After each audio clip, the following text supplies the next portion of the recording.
On connaît l'histoire de Noé. On nous l'a raconté pendant qu'on était enfant. Tout le monde s'imagine très clairement l'arche de Noé, comme on l'appelle. Mais parfois j'ai l'impression que nous lisons tellement vite la Bible que nous ne prenons même pas le temps de l'envisager comme une histoire que des êtres semblables à nous ont vécu réellement.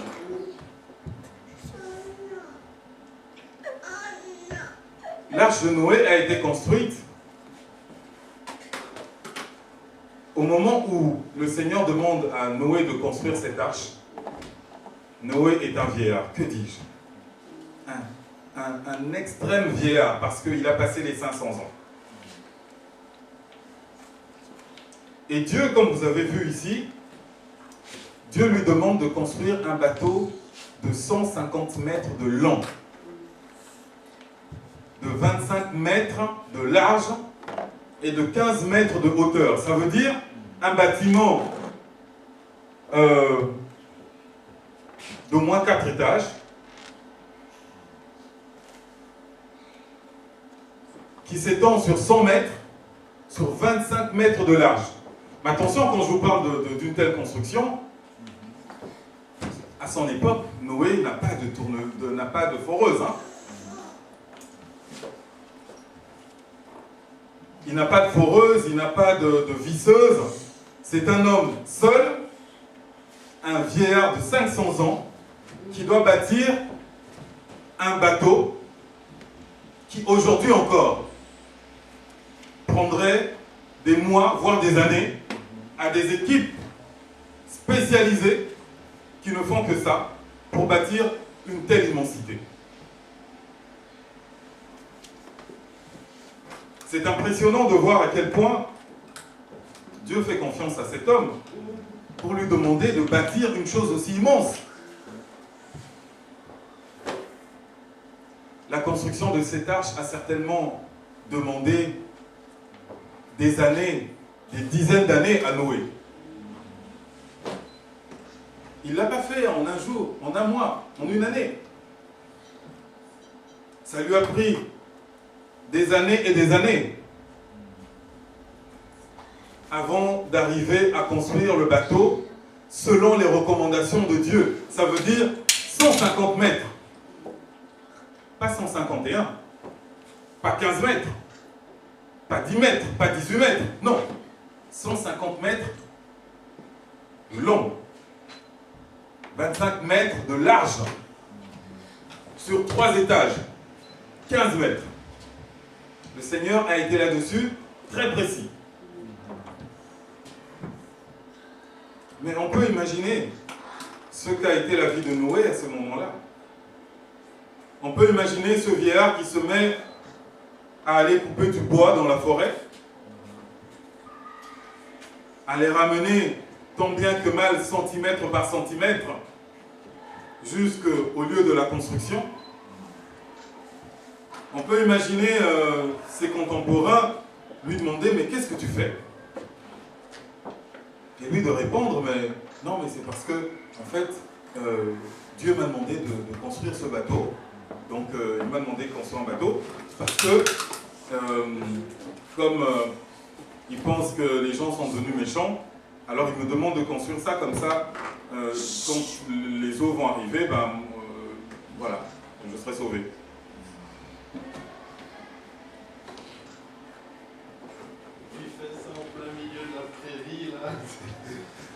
Je peux imaginer que cet homme a dû être pris pour un fou.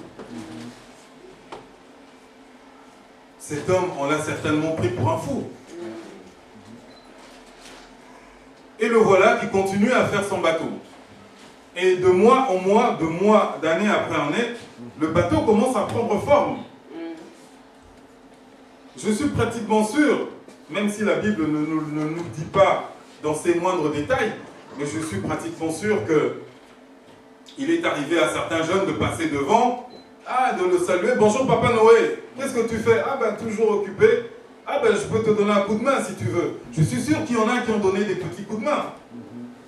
Et le vieux Noé de dire « Mais écoute, tu travailles bien mon fils. Tu reviens demain. Oui, tu peux compter sur moi. » et le jeune qui ne revient pas. Je suis sûr qu'il y en a à qui il est allé... il y a des gens que lui-même a été trouvé en disant, mais écoutez, venez m'aider parce que là, je dois monter telle pièce et ça va me demander 5, 6, 7, oui, 10 mains. Et que les gens se sont regardés en disant, mais voilà, va faire ton truc. Je suis pratiquement sûr que parmi les personnes qui l'ont vu construire son bateau, il y en a qui venaient par curiosité. Il y en a qui sont sans doute entrés en disant, mais waouh, eh ben, ça avance hein, ici. Hein. Eh ben, c'est génial, là on voit que tu as bossé. Hein. Je dis, ben oui, comme tu vois, je fais comme le Seigneur m'a dit. Donc là, on a bien 25 mètres. Là, on est en train de bâtir déjà le 3e étage. Et malgré tout, des touristes comme ça sont sans doute venus une fois, 2 fois, et plus jamais.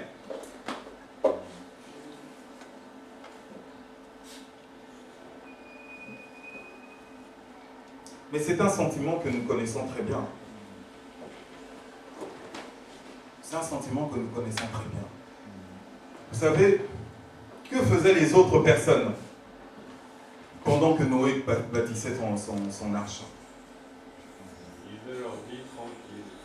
Ils vivaient leur vie. Ça veut dire que pendant que Noé bâtissait son arche, il y en a qui se mariaient, il y en a qui faisaient des enfants, il y en a qui étaient occupés à travailler, il y en a qui étaient occupés... bref, ils vivaient leur vie. C'est pour ça que je dis c'est un sentiment que nous connaissons en fait très très bien. Parce que si Noé bâtissait une arche terrestre, aujourd'hui, le Christ a commencé lui aussi la construction d'une arche qui s'appelle l'Église. Et les commentaires que nous recevons, nous qui avons choisi, je l'espère pour vous, de bâtir cette arche, ce sont les mêmes que Noé recevait. Comme Noé, il y a des gens qui viennent dans nos églises un peu des fois par curiosité, en se disant « Waouh, ah, c'est bien ça, c'est bien ici ». Et que l'on ne revoit pas. Il y a certainement dans notre arche céleste aujourd'hui des gens qui viennent, comme ce jeune homme qui vient prêter main forte à Noé, disposé, qui vient une fois et qui après dit à Noé bonjour comme ça de loin. Il y a certainement, comme ça arrivait à l'époque de Noé, des gens qui nous regardent de loin et qui se disent ils sont devenus fous. Parce que pour emprunter le chemin du Seigneur, sérieusement, vous devez fatalement vous attirer des opinions de folie. Je suis sûr qu'il y a des gens qui m'ont connu il y a 10 ans, il y a 15 ans, ou même moins. Quand ils me voient prêcher comme ça, comme je le fais aujourd'hui, et qu'on retrouve mes prédications sur Internet, ils se disent que je suis devenu fou. Il y a une de mes amies, une de mes collègues qui a eu l'honnêteté de me le demander. L'honnêteté de me demander, mais qu'est-ce qui m'arrive? Parce que ce qui s'est passé du temps de Noé, c'est ce qui se prépare aujourd'hui. L'Église est la nouvelle arche de Noé. Non pas l'arche de Noé, mais la nouvelle arche de Jésus-Christ.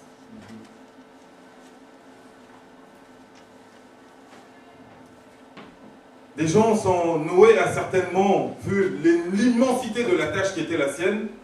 Noé est certainement allé demander de l'aide à des gens. C'est évident. Ces gens l'ont ignoré, non pas pendant un jour, mais la construction de son bateau a certainement duré une dizaine d'années.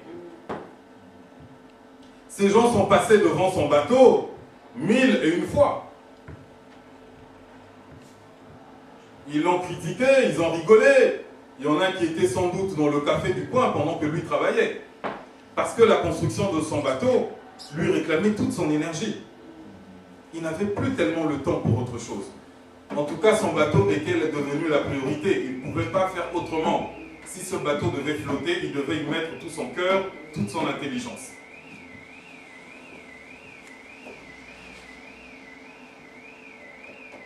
Et un jour, les premières gouttes arrivent. Et tac par là, et tac par ici. Les gens haussent les épaules en se disant, ah, les pluies, on en a connu, on en connaîtra. Un jour, le malheur arrive, celui que Jésus annonce. 110 par-ci, tel ouragan par-là. Les gens haussent les épaules en se disant, nous avons déjà connu ça. Et puis, la pluie se fait de plus en plus belle. Là, les Écritures nous disent, l'Éternel a fermé la porte derrière Noé. C'est même pas Noé qui a décidé, qui a jugé le moment où il fallait fermer la porte et qui s'est dit, ah, bah tiens, maintenant il est temps. Non, l'Éternel lui-même s'est chargé de refermer la porte derrière lui. Et au moment où il ferme la porte, c'en était fini du temps de la grâce. Aujourd'hui, les portes de l'arche céleste sont ouvertes. Nous sommes ces Noé qui allons d'amis en famille demander main forte pour bâtir l'église de Jésus. Nous sommes ces Noé qui marchons et qui réclamons de temps en temps le secours des gens que nous voulons aussi sauver. Parce que je le rappelle, l'arche de Noé n'a pas été faite pour sauver Dieu, mais pour sauver Noé lui-même. De même que l'Église n'est pas faite pour sauver Dieu, mais l'Église est faite pour nous sauver nous-mêmes.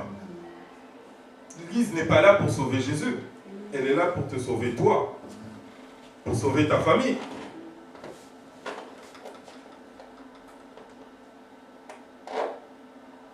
Et au moment où le bateau, la porte du bateau s'est refermée et que la pluie n'en finissait plus de pleuvoir, je peux vraiment imaginer la détresse des gens qui voient le bateau commencer à flotter. On peut imaginer leur détresse. L'expression de Jésus dit, il y aura des pleurs et des grincements de dents. Voir la mort en face, la voir te grignoter centimètre après centimètre. Une mort certaine, et se dire que des années et des années, nous aurions pu l'éviter, juste en venant prêter main forte à ce vieillard. Nous aurions pu éviter un tel destin si on avait accepté de venir se réfugier dans l'arche. Et là, il se passe quelque chose d'incroyable. Il faut penser que des chèvres sont sauvées. Hein? Je peux imaginer les cris, les appels au secours de certains contemporains de Noé. Viens Noé! Viens Noé, s'il te plaît! Mais le vieux Noé, là, il a même pris des chèvres. Et moi, il ne veut pas que j'entre. Viens Noé, s'il te plaît, ne me laisse pas. Combien de gens ne sont pas venus frapper à la porte de cette arche alors qu'ils l'ont vu pendant une dizaine d'années et qu'ils passaient juste à côté? Combien de gens n'ont pas réclamé Noé avec des larmes? Ceux-là même qui, quelques instants avant, le traitaient de fou.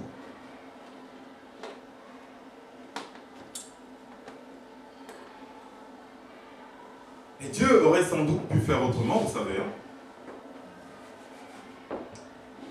Pour qu'il confie une tâche aussi immense à Noé, je suis sûr que Dieu a pris le temps aussi. Il s'est dit qu'avec tout ce temps, ça donnera d'autant plus l'opportunité aux gens d'être sauvés. Dieu pourrait fermer la porte de l'église aujourd'hui et faire revenir le Christ aujourd'hui, ce soir. L'unique raison pour laquelle il prend tout ce temps, c'est pour en sauver plusieurs.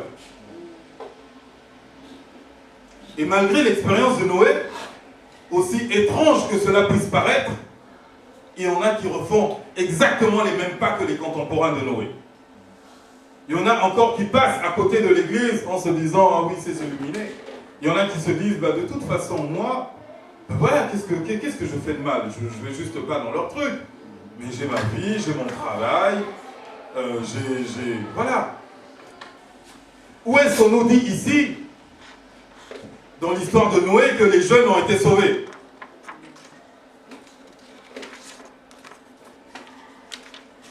Le fait qu'un vieillard comme Noé eut la charge de porter un projet aussi immense était une condamnation d'évidence pour le reste de la population.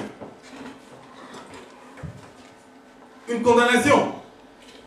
Si Dieu demande une telle chose à un vieillard comme ça, c'est que ça ne va pas. C'est qu'il y a un problème. Les jeunes, vous ne devez pas nous laisser trop longtemps aux affaires. Parce que nous sommes une condamnation pour vous. De même que quelqu'un comme Noé est une condamnation pour des gens comme nous ou comme toi, Pasteur Willy.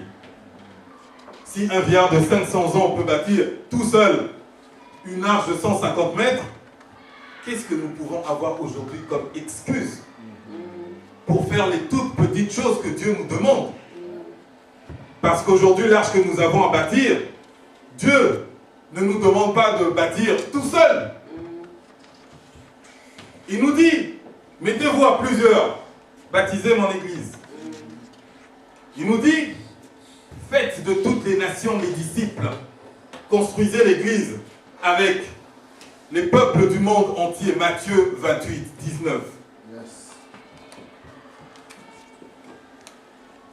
Est-ce que nous faisons ces petites choses que Dieu nous réclame? Est-ce que nous bâtissons comme Noé l'a fait? Noé a été sauvé parce qu'il a bâti l'église.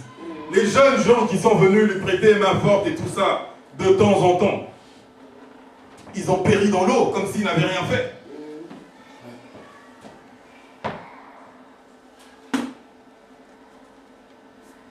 Venir à l'église sans bâtir l'église, c'est courir le risque de périr comme si nous n'y avons jamais mis les pieds en fait.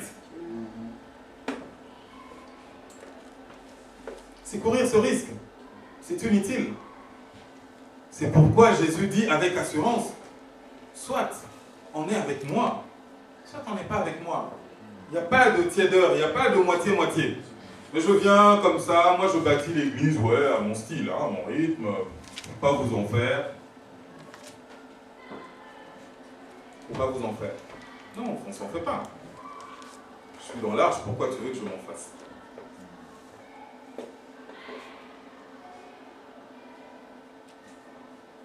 La nouvelle arche que nous construisons est une arche qui est ouverte à tout le monde, comme je le disais. À condition de se regarder et de laisser ses anciens bagages. De dire, bon, c'est vrai que je me suis baladé avec ces bagages toute ma vie, mais dorénavant, je les laisse. Parce que l'église que nous avons à bâtir, c'est une église qui appartient à quelqu'un. Jésus dit « mon église ». Ça veut dire que son église, nous ne pouvons pas la bâtir comme nous l'entendons. Nous devons bâtir l'église exactement comme le Seigneur veut que nous la bâtissons. Noé ne devait pas faire un bateau de 15 mètres. Il devait faire un bateau de 150 mètres. Pas 148, pas 147, pas 152, 150. Il ne devait pas faire un bateau de 2 étages, mais de 3 étages. Pas de 5 étages, mais de 3 étages. Est-ce que vous pensez que le bateau de Noé, finalement, a réussi? Est-ce qu'il a réussi son œuvre? Noé. Parce qu'il a été sauvé. Ça veut dire que les directives que le Seigneur lui avait données étaient des directives tellement précises qu'il ne pouvait pas échouer.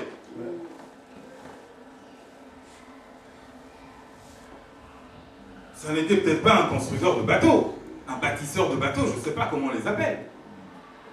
Mais, puisqu'il a suivi pas à pas les recommandations de Dieu, son bateau ne pouvait pas couler.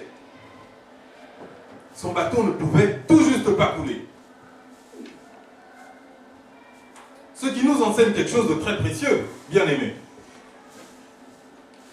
C'est que, chrétiens que nous sommes, nous ne pouvons pas échouer avec Dieu. Si dans nos affaires, nous invitons Dieu, si dans nos affaires, nous laissons Dieu nous conseiller et nous dire exactement comment faire. Le chrétien devait être celui qui investisse, qui s'investisse dans les affaires, parce qu'il a la parole pour les bénir. Je dis bien investir. Mais pourquoi nous ne bâtissons pas l'église de Dieu? Vous savez, il y a de nombreux pièges comme ça qui nous empêchent de bâtir l'église de Dieu. Bref, de nous sauver. Un pharisien invita Jésus à manger. Jésus se rendit chez lui et se mit à table. Survint une femme, connue dans la ville pour sa vie dissolue. Comme elle avait appris que Jésus mangeait chez le pharisien, elle avait emporté un flacon d'albâtre rempli de parfum. Elle se tint derrière lui, à ses pieds. Elle pleurait. Elle se mit à mouiller de ses larmes les pieds de Jésus. Alors, elle les essuyait avec ses cheveux et en les embrassant, elle versait le parfum sur eux. En voyant cela, le pharisien qui l'avait invité se dit, et si cet homme était vraiment un prophète, il saurait quelle est cette femme qui la touche, que c'est quelqu'un qui mène une vie de débauche. Jésus lui répondit à haute voix. Simon, j'ai quelque chose à te dire. Oui, maître, parle, répondit le pharisien. Il était une fois un prêteur à qui deux hommes devaient de l'argent. Le premier devait 500 pièces d'argent, le second 50. Comme ni l'un ni l'autre n'avaient de quoi rembourser leurs dettes, il fit cadeau à tous deux de ceux qui lui devaient. À ton avis, Simon, lequel des deux l'aimera le plus? Simon répondit, celui, je suppose, auquel il aura remis la plus grosse dette. Voilà qui est bien jugé, dit Jésus. Puis, se tournant vers la femme, il reprit. Tu vois cette femme? Eh bien, quand je suis entré dans ta maison, tu ne m'as pas apporté d'eau pour me laver les pieds. Mais elle me les a arrosés de ses larmes. Elle les a essuyés avec ses cheveux. Tu ne m'as pas accueilli en m'embrassant, mais elle, depuis que je suis entré, elle n'a cessé de couvrir mes pieds de baisers. Tu ne m'as pas versé d'huile, de parfumé sur ma tête, mais elle a versé du parfum sur mes pieds. C'est pourquoi je te le dis. Ses nombreux péchés lui ont été pardonnés. C'est pour cela qu'elle m'a témoigné tant d'amour. Mais celui qui a peu de choses à se faire pardonner ne manifeste que peu d'amour. Puis il dit à la femme, tes péchés te sont pardonnés. Les autres invités se dirent en eux-mêmes, mais qui est donc cet homme qui ose pardonner les péchés?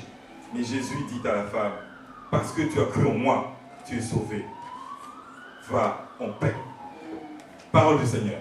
Amen. Est-ce qu'elle n'est pas belle cette histoire? C'est une histoire vivante et qui nous explique très clairement combien certaines personnes vont rater, vont se présenter à l'arche le jour où les portes vont se fermer. Parce que ce sont des gens qui n'ont pas le sentiment de mal faire. Alors ça appelle la tiédeur. Cette femme, le révérend, le pasteur Olivier en a parlé. Cette femme n'est autre que Marie, finalement. La Bible nous dit ici qu'elle avait une vie dissolue. Peut-être était-elle une prostituée. Mais pour suivre Jésus, elle a accepté de devenir une ancienne prostituée. Et le miracle ne s'est pas fait attendre. Parce que Jésus a relevé son frère de la mort par la foi de cette femme. C'est la sœur de Lazare dont on nous parle ici. Les Écritures nous le confirment en Jean 11, comme je disais tout à l'heure. Si vous revenez sur Jean 11, même à la maison, vous allez voir que Jean nous rappelle que cette femme que vient voir Jésus est en fait la sœur de Marthe. La sœur de Marthe et la sœur de Lazare. Et le jour où Lazare meurt, sa sœur Marthe vient lui dire à un moment, le maître est là. Il veut te voir. Les Saintes Écritures nous disent, elle a couru pour attraper Jésus. Couru.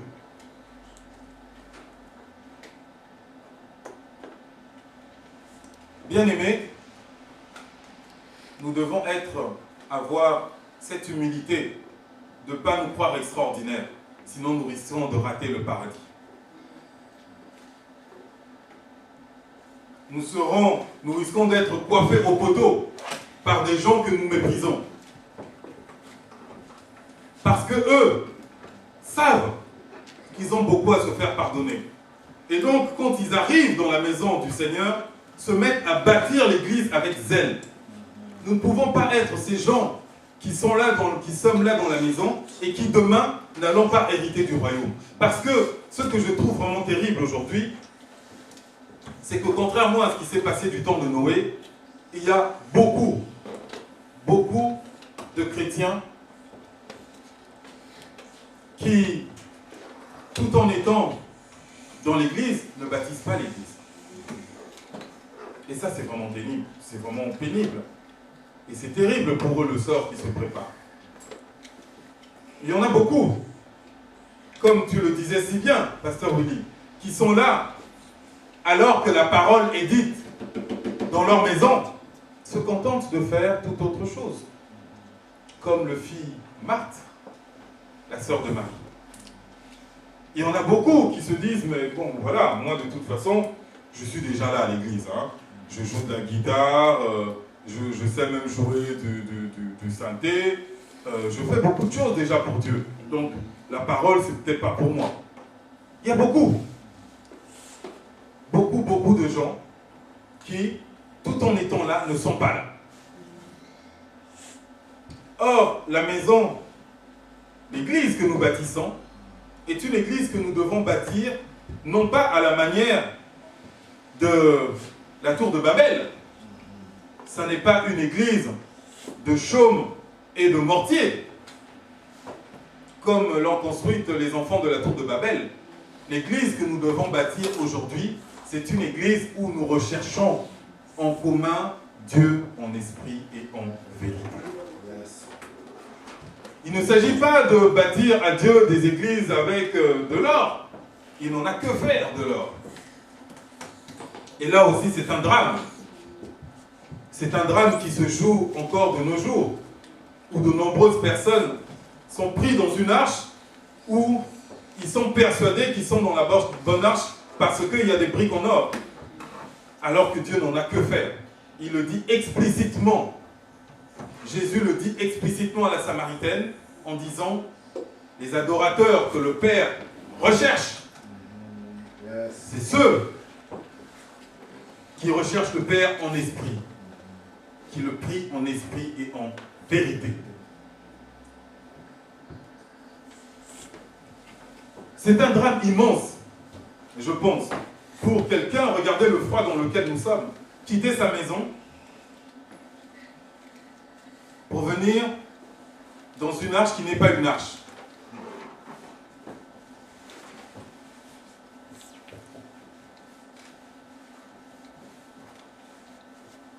La parole que je dis aujourd'hui, je me permets de la renouveler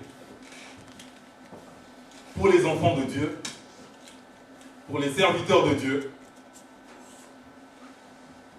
Et pour toutes les personnes qui sont persuadées qu'elles marchent dans la bonne direction, en direction de l'arche qui a la porte ouverte, et qui en fait font du surplace. Et qui en fait vont dans des arches qui ne sont pas des arches de Dieu. Parce que Dieu ne nous empêche pas de construire des bateaux. La seule chose, c'est que quand on construit un bateau, qu'on dit être à lui, qu'on le fasse réellement, comme lui le veut. Quand il dit 150 mètres, que ce soit 150 mètres. Quand il dit 3 étages, que ce soit 3 étages. Nous n'avons pas le droit de bâtir nos églises comme nous l'entendons.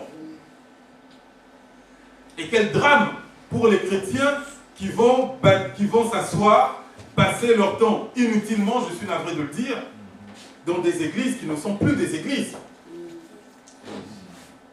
Dans des églises qui ne sont plus des églises. Et hélas, il y en a beaucoup. Des églises où le Noé a choisi de faire son histoire personnelle. On lui avait dit de faire 15 mètres, et puis finalement il commence à se dire, mais pourquoi je n'arrive pas en si bon chemin? Maintenant j'ai la main, maintenant je sais comment faire ce bateau. À la dernière minute, prendre un maximum de gens, moyennant 50 €, 50 €.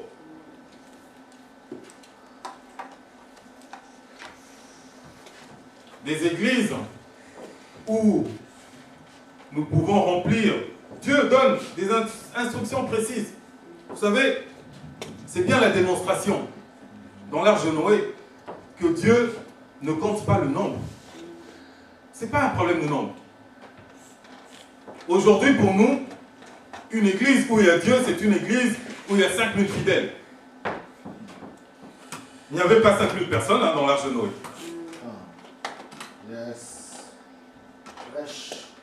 Il n'y avait pas 5000 personnes. C'est bien la démonstration que pour Dieu, ce n'est pas le nombre qui compte, mais la qualité de cœur, en esprit. C'est ça qui est important. C'est uniquement ça. C'est de telles églises où tu peux te retrouver dans une petite église, vous êtes un noyau de 5, 6 personnes, que ça ne soit pas ton problème de te dire, mais pourquoi nous ne sommes pas 5200, 300? Ça n'est pas le but. Le but, c'est que l'arche flotte. Et pourquoi elle va flotter? Parce que ceux qui conduisent l'œuvre l'auront bâti exactement comme le Seigneur le demande. C'est uniquement ça le but. Si nous perdons ce but-là, si nous perdons ce cap, à ce moment-là, nous devons savoir que l'arche que nous bâtissons, c'est pour les hommes. Et au moment de la tempête, c'est une arche qui ne va pas se lever, qui ne va pas flotter. Quel temps perdu! Vaut mieux rester à la maison, regarder la Formule 1 les dimanches. Vaut mieux aller à la pêche, c'est vrai, que de penser que l'on bâtit l'arche pour Dieu et que finalement on est à côté. Peut-être que dans ta famille, les gens te prennent pour un fou parce que tu pries. Ils ne savent pas que grâce à toi, eux aussi seront sauvés. Ils ne savent pas que par ton alliance, l'alliance que toi tu fais, de venir bâtir la maison de Dieu, parce que leur sort t'importe aussi, Dieu va les sauver pour toi. Parce que Dieu dit ici dans le livre de Noé, dans l'histoire de Noé, qu'il a jugé Noé comme étant le seul homme juste. Mais alors pourquoi il sauve ses enfants? Il n'a pas dit qu'eux étaient justes. Mais il les a sauvés eux aussi. Il les a sauvés parce que leur bonheur importait à Noé.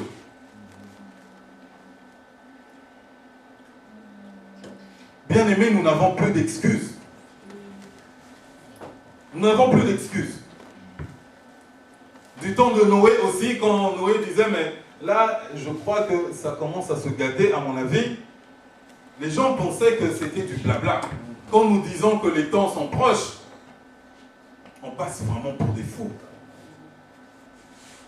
Mais est-ce que vous pensez que Jésus peut mentir? Est-ce que vous pensez vraiment que Dieu se serait donné la peine de laisser tout ceci par écrit pour nous annoncer que il y aura une seconde fin et que celle-ci n'arrive jamais? Est-ce que vous pensez qu'aujourd'hui, tel que le monde se conduit, le monde mérite de continuer à vivre? est-ce qu'année après année, on se rapproche ou on se détourne de Dieu? La dernière fois, je vous ai posé la question, je me suis posé la question, suis-je moi qui vous parle? Êtes-vous qui m'entendez aujourd'hui, vous qui recevez ces messages? Êtes-vous devant Dieu des Caïns ou des Abel? Êtes-vous Caïn ou Abel? Quel type de sacrifice vous apportez à Dieu? Est-ce ce que vous avez le plus cher parce que c'est tout ce qui l'intéresse? Ou alors vous voyez le peu d'énergie qui vous reste, les quelques jours qui vous restent, les quelques pièces jaunes qui traînent dans le fond de vos poches? Si tel est le cas, vous êtes des Caïns. Il faut appeler un chat par son nom. C'est difficile, mais ça s'appelle la vérité. Ayons l'honnêteté de faire cet examen de conscience. L'appel de Jean qui a annoncé la seconde arche se résumait en un mot. Répentez-vous, ça veut dire changer. Et si vous ne changez pas? Nous l'avons lu ici dans l'évangile de Luc. Cette femme, elle est d'avis de tous dans une vie dissolue. Donc elle n'a pas de mal à changer. Elle sait, bon, je suis une prostituée, bon, je vais arrêter. Et le gros problème, c'est le gros des troupes. Ceux qui ils pensent qu'ils n'ont rien à se rapprocher là. Ceux qui pensent que eux, bon voilà, moi je ne fais rien de mal au Seigneur après tout. C'est ceux-là qui risquent de passer à la trappe, d'arriver trop tard quand la porte sera fermée. Au jour où Noé ne sera plus là pour leur dire, mais viens entrer s'il te plaît. Parce qu'il arrivera un jour où les portes de nos églises, que nous laissons ouvertes pour tout le monde, il arrivera un jour, les appels que nous faisons, les flyers que nous faisons pour remplir les églises, il arrivera un jour où nous ne voudrons plus faire tout ça. Il arrivera un jour où le Seigneur viendra derrière nous et fermer la porte, comme il le fit de l'Arche de Noé. Et ce jour-là, le Jésus compatissant, bon, aimant que nous connaissons, changera de visage. Oui, il changera de visage. Ce ne sera plus le Jésus là que les gens regardent comme ça et qui néglige. Ce jour-là, les gens viendront en masse sur les portes des églises. Mais la porte sera fermée, ce sera trop tard. Et pendant qu'il est encore temps, je fais cet appel aux jeunes. Ne vous laissez pas séduire par votre âge. C'est dans la force de votre âge que vous devez servir le Seigneur. Yes. Parce que vous n'avez pas tous les engagements qui nous empêchent de servir Dieu comme nous le voudrions parfois.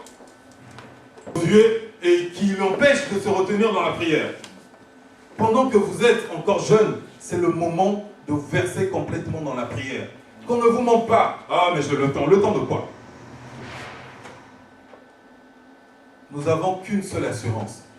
Aujourd'hui, au moment où on se parle, Maman Joséphine, tu es vivante, gloire à Dieu. Moi aussi, gloire à Dieu. Demain, on ne sait pas. Demain, l'un de nous peut être étendu dans une morgue. Ça n'a rien d'incongru.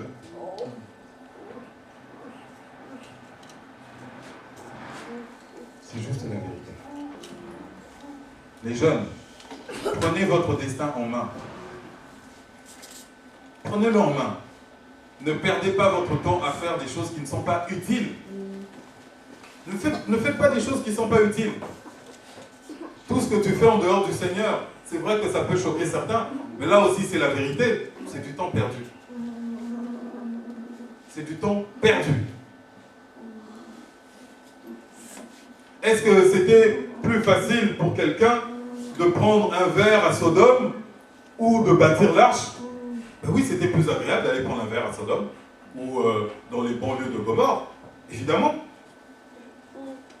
que de construire un bateau comme Noé le faisait. Mais construire réclame du courage. Hein. La présence du Seigneur dans notre vie signifie que nous devons nous lever et prendre courage.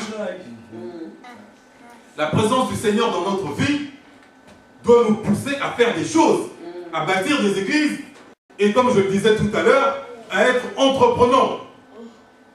Parce que nous avons le Seigneur de notre côté. Mais nous devons faire des choses. Aujourd'hui, des fois, le chrétien croit qu'il peut juste se croiser les bras parce qu'il a Dieu. Mais non, qui t'a dit ça? Parce que Dieu dit à Josué, je serai avec toi. Mais fortifie-toi, prends courage.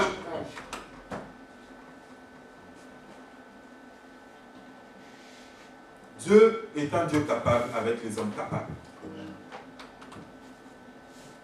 Pour bâtir l'arche de Noé, comme il le fit Noé lui-même, il a fallu qu'il soit un homme capable à 500 ans.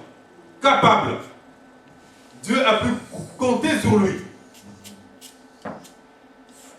Vous savez, au moment, avant que Jésus n'apparaisse dans sa gloire, avant qu'il marche dans sa gloire, tu seras amené, comme Simon de Cyrène, à porter un peu de sa croix.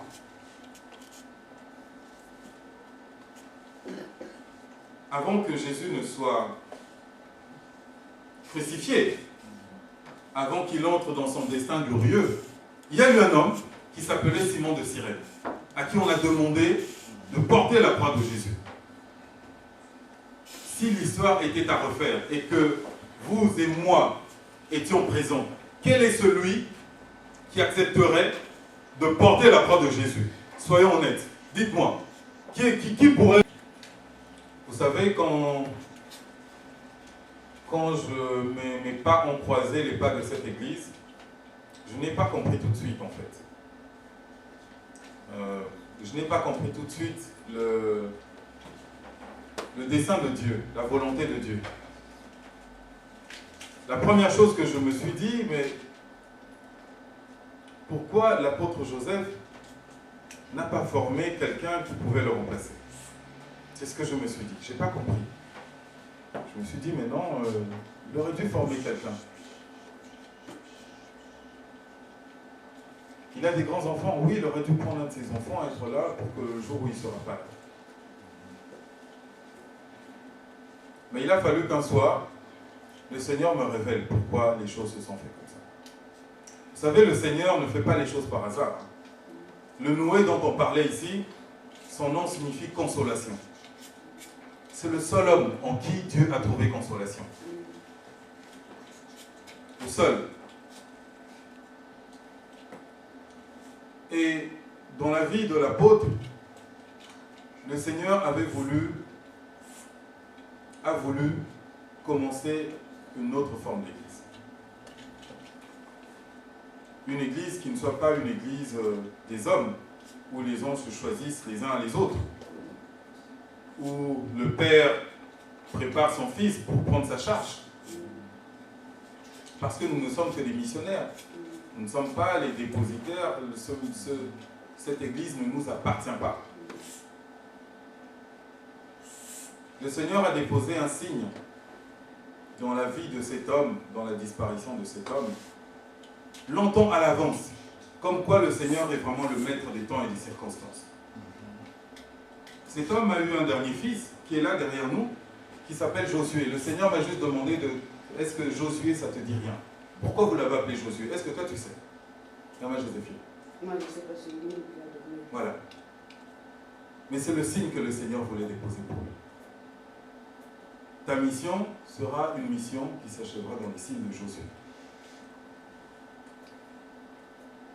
Et c'est comme ça que le Seigneur peut organiser les choses de telle sorte qu'on ne sait pas pourquoi on fait les choses, et un jour, toutes les choses que l'on fait prennent sens. Sa mission s'est effectivement achevée avec la prise de flambeau d'un ou des Josué. C'est comme ça que le Seigneur a voulu. Et pour moi, c'est un témoignage très fort où je sais que, décidément, l'Église de Dieu pour avoir la grâce de Dieu, la faveur, le regard de Dieu, n'est pas une église qui doit être connue nécessairement dans le monde entier. Ce n'est pas les critères de Dieu. Aujourd'hui, pour être un grand pasteur, il faut être un pasteur qui voyage, si possible, en jet privé, qui une semaine est à Dubaï, et puis il est au Bénin, et puis au Cameroun. Voilà. Un pasteur qui a sa résidence privée avec 4 piscines aux États-Unis, oui, c'est devenu ça les critères aujourd'hui pour être un grand pasteur.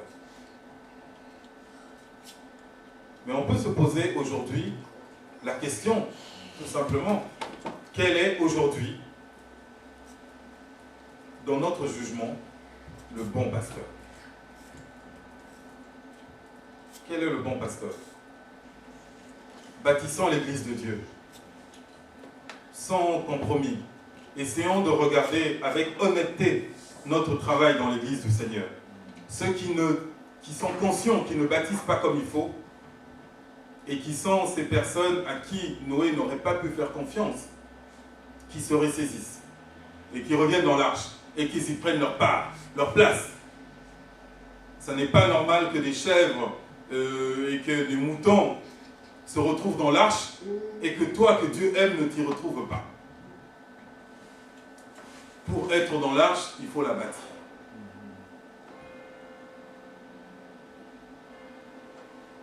Jeunes gens, serviteurs de Dieu, ressaisissons-nous et construisons notre arche telle que Dieu nous attend. Il nous a donné les directives de son Église. Nous n'avons plus qu'à les suivre. De la même façon que Noé a dû suivre les directives qu'on lui a données pour bâtir l'arche. La nouvelle arche, qui est l'héritage de Jésus, qui est l'œuvre que nous devons construire ensemble avec Jésus, est une œuvre qui a besoin de ta volonté, de ton honnêteté, et surtout, c'est une arche où on doit changer pour y accéder. Nous devons laisser nos vieilles bagages, nos vieilles sacoches, et ne pas être impressionnés par les arches en or, mais où Dieu n'est pas là. Que le Seigneur vous bénisse.